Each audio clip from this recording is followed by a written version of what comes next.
What we wanted to do with AviaDev, and hopefully what you've seen, because we've had such a full room, is almost tell it like a narrative. We want people to be able to refer back to what was said in the CEO panel yesterday, what was discussed in Sean's panel, and they do knit together because it is all about that connectivity, you know, in every sense of the word. And this session is going to be hosted and moderated by Tristan Brouard from ACC Aviation. So Tristan and I have known each other for a long time, and he is actually much more used to being a panelist.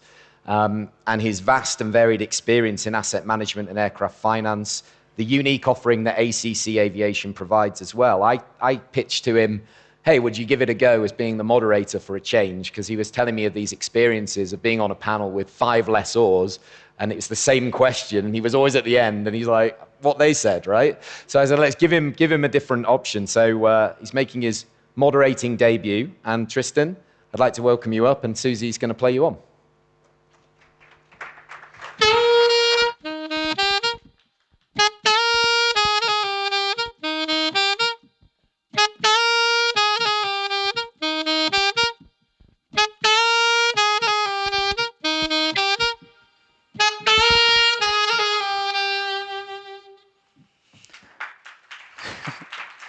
Thank you very much, Susie and John, putting on an incredible event.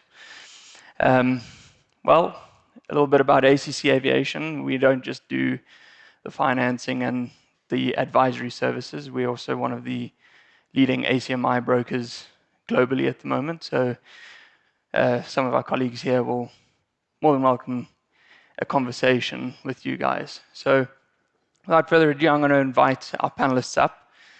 And we're going to have a quick chat about protecting profitability, which is a challenge for any airline, not just in Africa. And then we're going to chat about black swan events and how you can actually build a robust airline to challenge those issues that you face. So I would like to invite Mr. Berthe up. Mr. Berthe is the Secretary General of AFRAA, the ex-CEO of Air Mali and Air Burkina. Welcome. Thank you.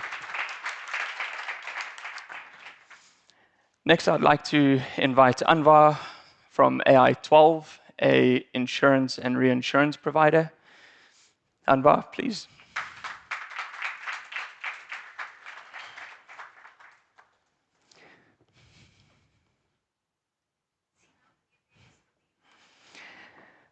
While Anvar is taking a seat, we'll invite Dainius from Avion Express, an aerobody operator, ACMI operator, with over 50 aircraft in their fleet. Thank you, Dainius. And last but certainly not least, Jason Sutcliffe from Rolls-Royce. Thanks very much, Jason.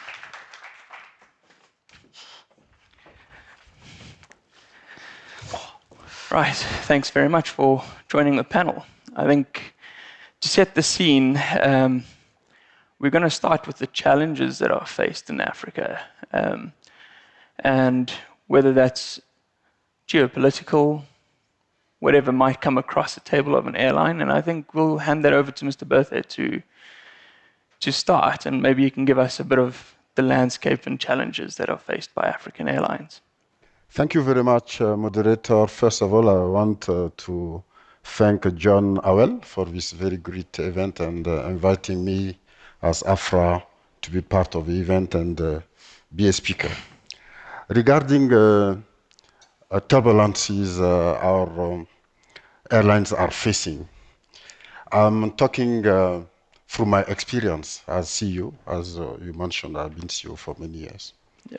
So the problem we have in Africa is political interference in airlines, because most of the airlines on the continent are state-owned, and the problem is in the selection of leadership in those airlines, and sometimes interference in key critical decisions in the airline and day-to-day operations of the airline.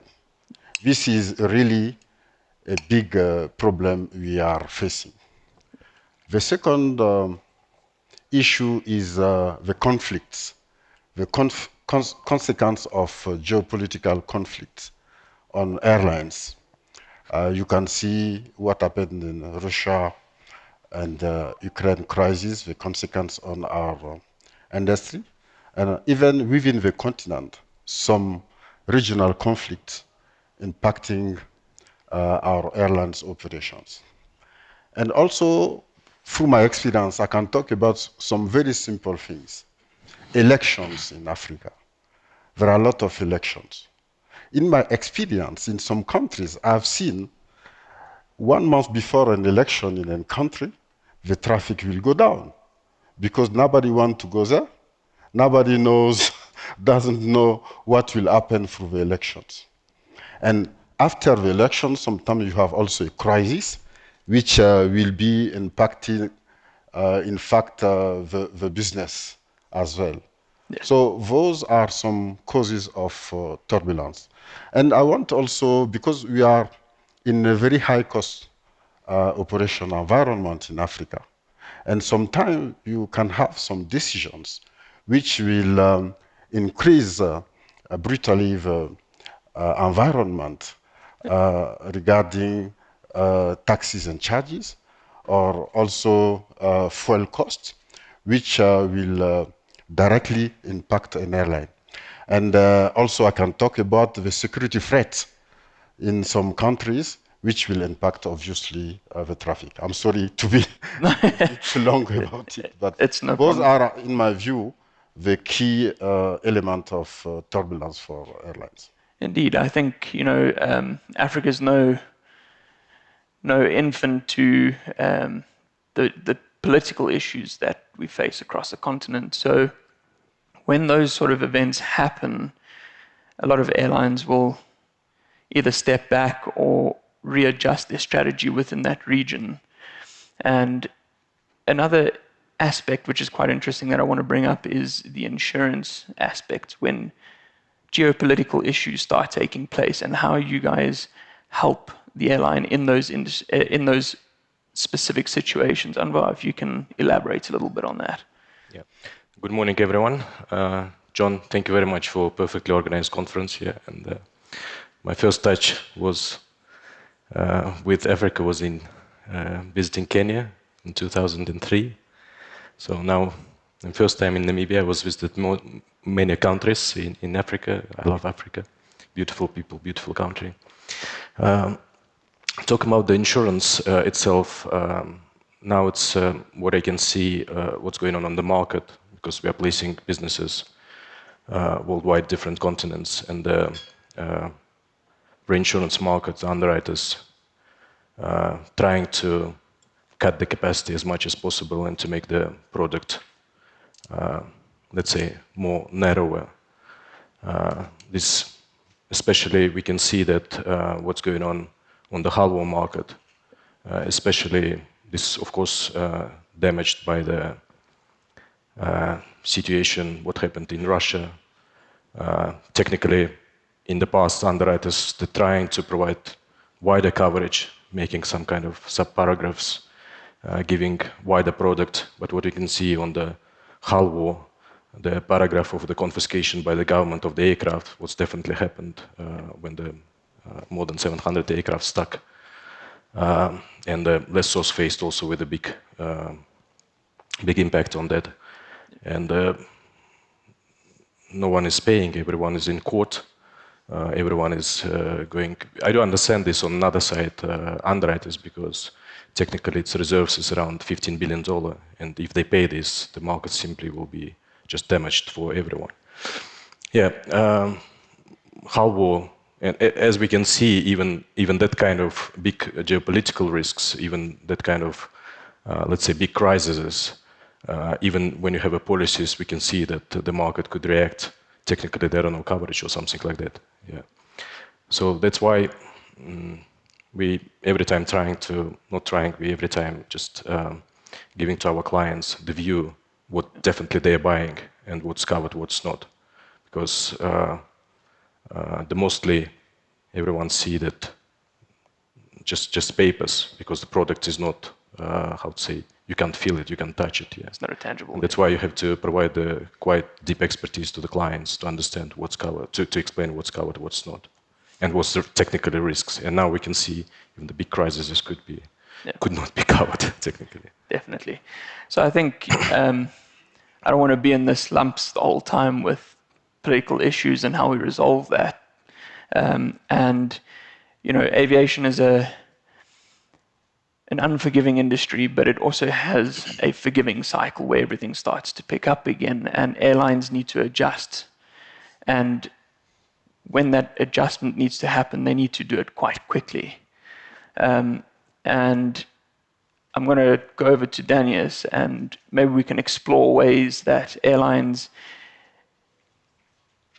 can have a little bit of fleet flexibility to meet those demands that come, you know, either seasonally or when there's a political crisis that happens and additional capacity needs to be met in order to repatriate people. We can explore things like that. If you could elaborate a little bit on that for us. Sure. Thank you for the question. So seasonalities are there. They're there globally. Some continents have more express seasonality, some less.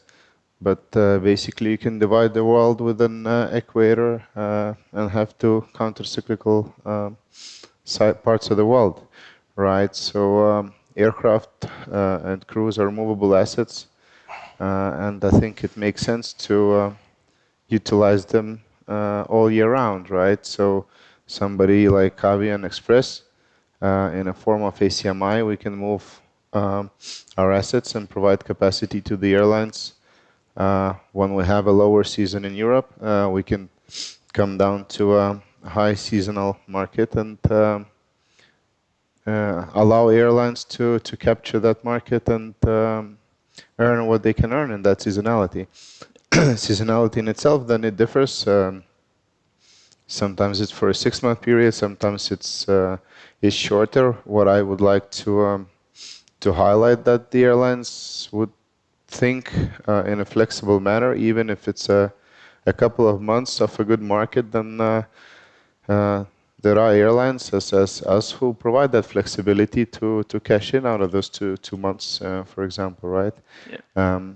So within that flexibility and within assisting airlines in a form of providing capacity during their high seasons, there are also events that require the airlines to react quickly, right? As you mentioned, all the political or I don't know, weather-related factors.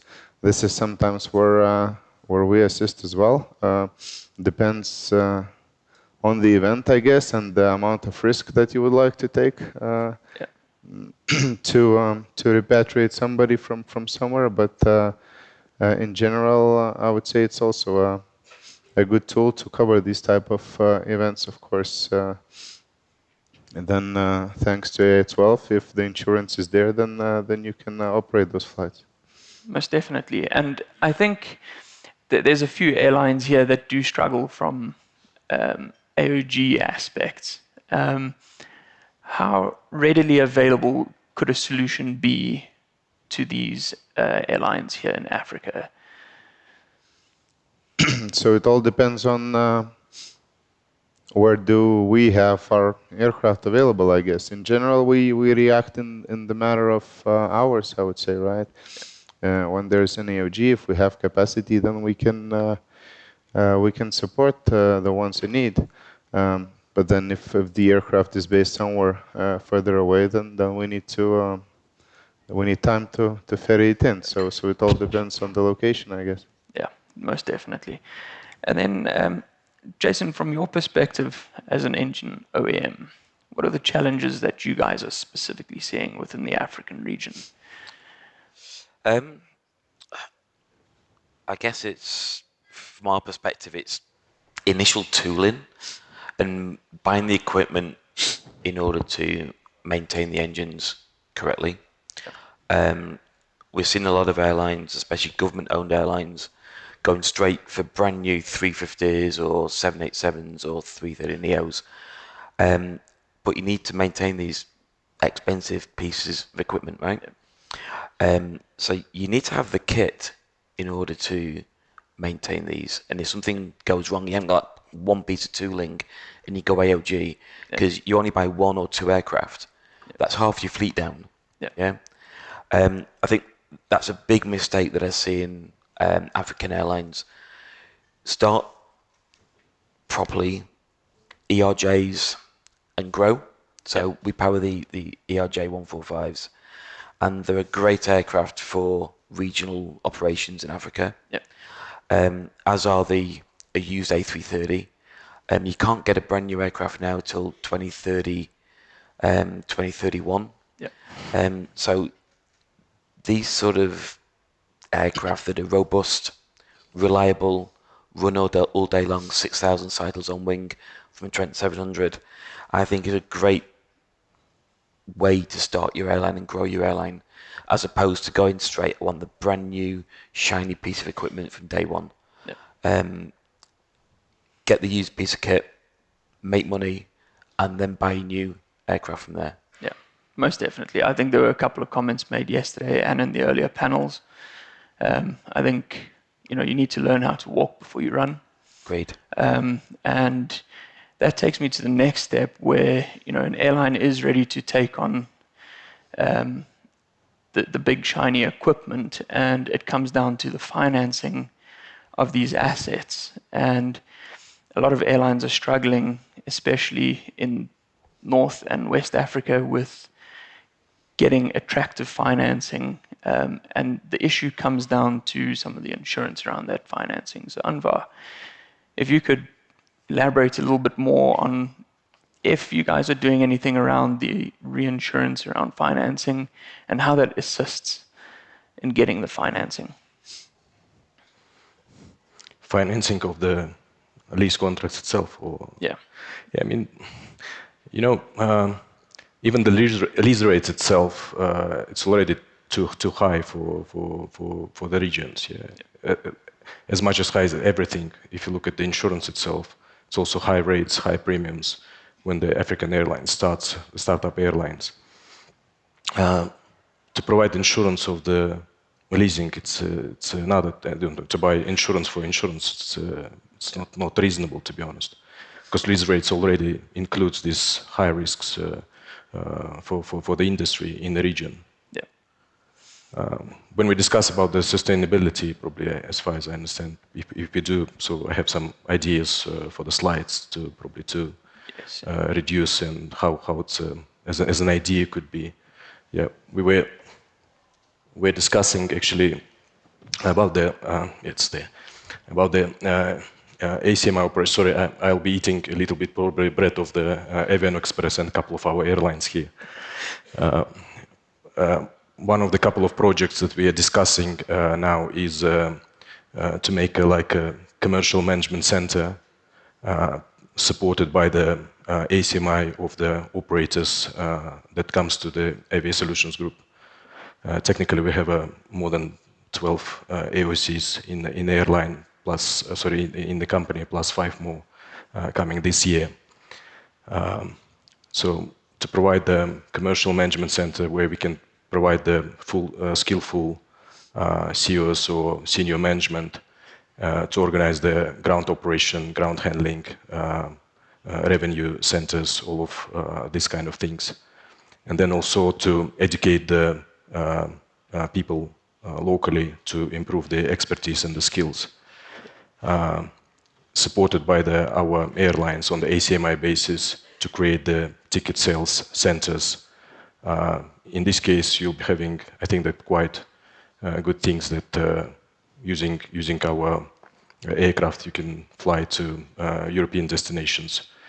And this could be like a starting position of everything to reduce your risk and to reduce your level while educating people. And then to next level will be the wet lease where the airlines, African airlines, could get on probably better terms on any side, on any aspects, because technically the management itself already there.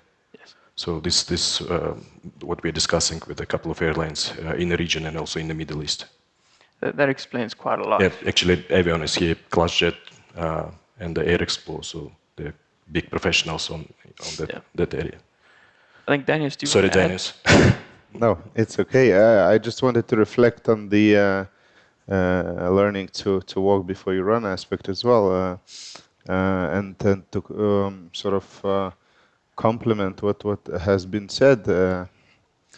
Look, the new orders are coming in, whatever, 2030, 2035, probably.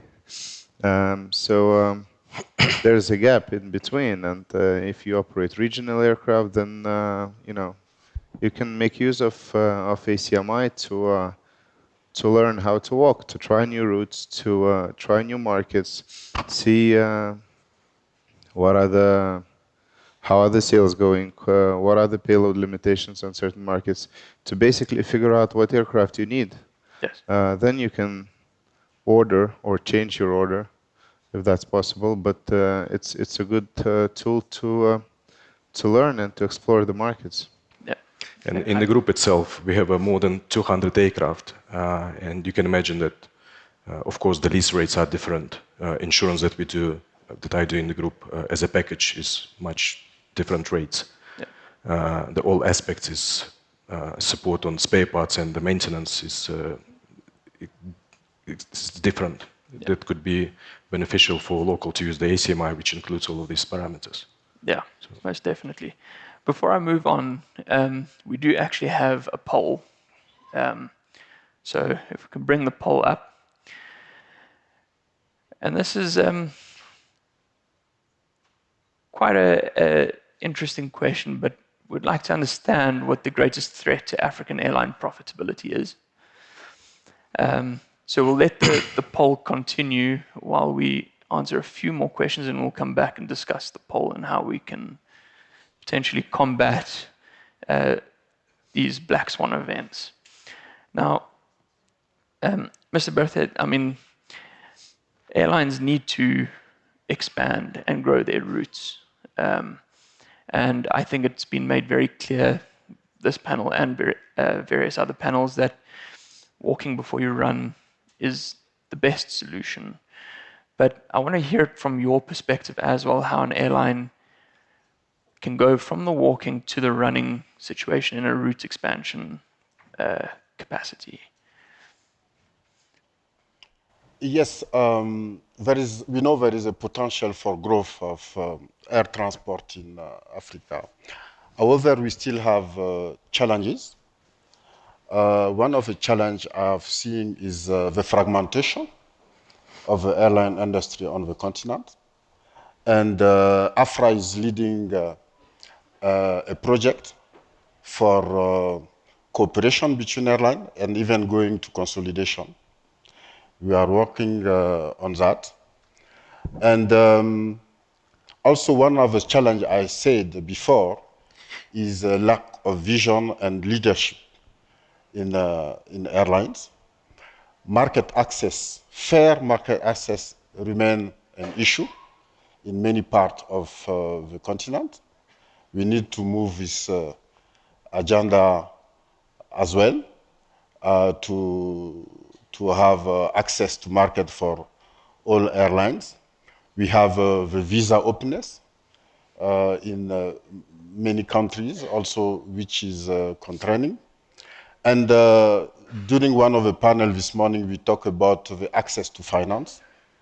This also is an issue currently on the continent. And at AFRAA, we are working with some financial institutions to find some tools to assist African airlines to get easily to finance at a good rate. We hope that this project also will be delivered very soon by AFRAA and those institutions. So there are many challenges still to create an environment which will facilitate the growth of the business in Africa. I want, if you may, allow me to talk also about spare part, access to spare part. This is a challenge for African airlines. Because when we are operating for some airline, we need to know exactly the reliability of your spare part and find solutions in case how to source for the spare part. Engine also may be big issues for many airlines. We are seeing many operators grounded because of engines, and maybe because they didn't contract in advance for spare engine. Or by the tooling. Yes, that may be an issue. Parts. And also, there were a discussion on seasonality. I want shortly to talk about it. Sure. Seasonality is an issue, but there are two types of seasonality. And seasonality, you know it historically before, by experience. For example, when you have market going down, all the market, so you can play on the capacity offer to adapt. It can be you have flexibility on your fleet to adapt, or you can get more capacity at some peak point. The most difficult one is directional seasonality. I've seen that by experience. You will see at some point, you have very high traffic, for example, from Europe to some West African countries. And on the other way, flights are empty. So how to adapt to that? You need to adapt to it. You need to have marketing strategy. Otherwise, you'll be full on one direction, empty on other one, on the other routes, and at the end of the day, you are losing money. So you need also to adapt, and this is the most difficult one to deal with, but it's possible to deal with. Yeah. I wanted just to give my view on seasonality. That's a very good point that you bring up, and I think maybe if I can ask Dainius to elaborate on how we can collaborate with the airlines that have the directional seasonality issues. From an ACMI perspective, you might see an influx of a single direction, like Mr. Berthe says, but then on the outflow, you're running at a load factor that's at a loss. I guess, well, a lot of it depends on how the airlines manage their network and on the ticket prices on the way, which is full. Yeah. But I think and it also depends, the form that we can step in, for example, to assist into that, it depends on what issue are we talking about. If it's feeding the wide body, then maybe the airline can restructure the network. Like you use the A320s to feed it through some other markets, and then the return flight is a little bit better. Yeah. So that's one way of doing it.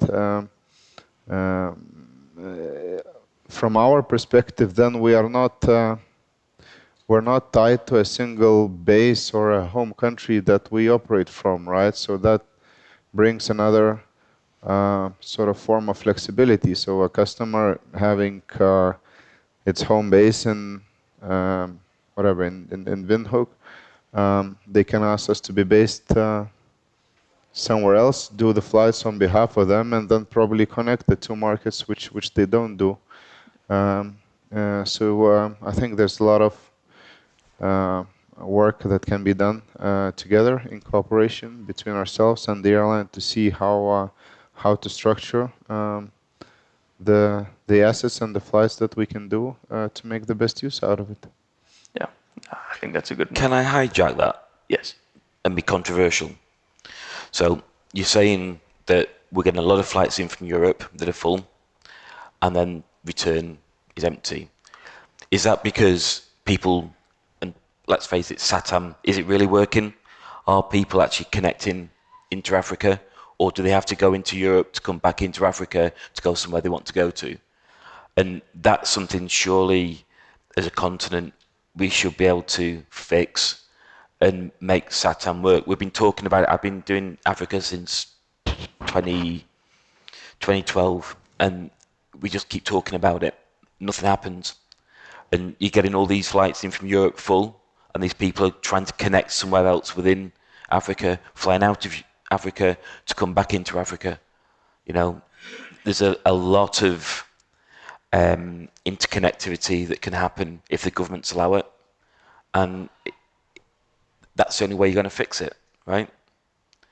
And seeing these empty flights go back out is because people are connecting once they've come into Africa through other places in the continent, but they've had to go out to come back in. And certain countries don't allow that interconnectivity. And the only way to fix it is to work together. And it's not happening. It needs to happen. Yeah, I think that's a clear thing, you know. Working together with the local governments, the authorities, and then right-sizing and, you know, having a fleet flexibility is an important aspect to ensuring that you have multi-directional traffic and not just on a one-way. Dainius, you wanted to add something to that? Yeah, I wanted to add on the spare parts and sort of flexibility in that perspective that we discussed. So from our point of view, two of the sort of important issues operationally is the flexibility in terms of visas for crews, for example. Because, I mean, you keep crews on the base for, 30 days, then they need to go back home, and then you bring in new ones, right? So there has to be an easy process in terms of visas within the countries. And in terms of spare parts, sometimes it takes less time to source and deliver a spare part compared to the time it takes it is in the customs with all the procedures. So. And then if you have a national carrier, the customs process is long. So, I mean, eventually the local airline is suffering, right? So there has to be, I guess, a much more flexible process in that respect. Yeah. Also in terms of delivering some tools for the conference, I guess. Well, I think it's become very evident that flexibility is the way that we're going to drive the growth here. I want to go back to the poll while we still got some time. And the cost and access to finance is the leading poll at the moment, closely followed by the operating costs, namely fuel prices. Jason, I want to ask you guys, you know, I mean, Zero's here, they manufacturing an upcoming product. You know, are you guys preparing specifically in the African region to take on that kind of product and assist airlines? Because that, as you saw on the graph, that drops down quite quickly. That's the pricing point for the airlines at the moment. Well, moving to SAF isn't going to help with your operating fuel costs, is it? Because at the moment it's about 3 or 4 times more expensive than after today, right? That said, in Africa you've got thousands of acres of land that can produce biofuels. Okay, so actually Africa can help themselves by planting, manufacturing their own SAF, which I think is something, especially in South Africa, is something that needs to be looked at. But again, it comes down to who's going to finance it. Yeah. How's it going to work? Transporting, and can it be exported as well? So from that point of view, we're working with Zero. I've known Kwame for a long time. Yes, we're working with those guys that the fuel needs to be tested on the engines. So we are an enabler for that. All our engines are capable of 100% SAF. Today, all of our engines can fly on 50% SAF, but at the same time, there's probably 0.5% availability of SAF in the world. Okay, so that again is something that's a huge challenge for everybody, not just Africa. It's a global challenge. Okay, I believe Africa can be a huge part of that by manufacturing the biofuel part of it. But I think from a global scalability perspective, SAF is going to have to be an e-fuel to manufacture the volumes that we're looking for. And it's going to need a lot of innovation. as Rolls-Royce, we can look to, for example, our Trent 700 engine compared to Trent 7000 engine. The Trent 7000 engine on the 330neo is on a fuel burn perspective is 14% more efficient than a Trent 700 powered A330. 11% of that comes from the engine, okay? The rest is airframe and aerodynamics. So we are an enabler. We're not a manufacturer, but we can enable the SAF manufacturers to come to market. Yeah, definitely. And Africa, like I said, has got a huge potential with the arable fields that we have here. Most definitely. All right, I think we've got a little bit of time. Just want to open up the floor to any questions that there may be. I mean, we've got some vast experience on the stage here, so if there are any questions, please feel free. None? That means, oh, there's one. Here on this table. Ah, Elise. Fantastic. I'm Elise Peterson. I'm with the airports company. I just wanted to ask, but then you said you're an enabler. Seeing that we've got all the statistics that Africa is probably where aviation will grow the most, how is it? Do we have plans in place to assist airlines actually to get there? And if they fail, because we've seen during COVID how many airlines have actually either closed down or they became bankrupt or was liquidated. Are there any after, something assisting the airlines to stay up? We sell and we know the market exists, but if the popo hits the fan, is there something that the big guns are doing to kind of assist the African airlines? Maybe it's not a relevant question for you guys. Maybe you should have asked it before.